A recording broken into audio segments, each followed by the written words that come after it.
Vice President Taban Deng is currently undertaking a significant peace mission across South Sudan, culminating in Bentiu, Unity State, to commemorate the 100th anniversary of the Catholic Church's presence in the region. This journey marks his first return to Unity State since his removal as governor in 2013.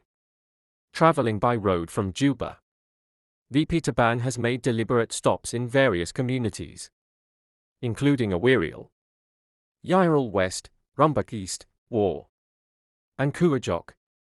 In these engagements, he has conveyed messages of peace and reconciliation, urging communities to set aside hostilities and embrace unity.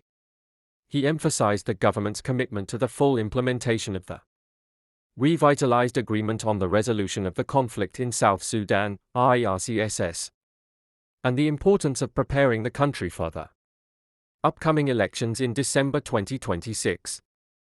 Upon arriving in Mayam County on Friday, VP Taban was welcomed by Unity State Governor Bim and local residents. He is scheduled to proceed to Bentiu to represent President Salva Kiir at the centenary celebration on May 11, 2025.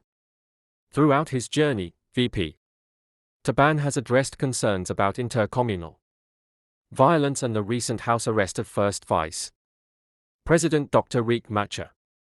He reassured citizens that the peace agreement remains intact and that legal processes will address any allegations against individuals.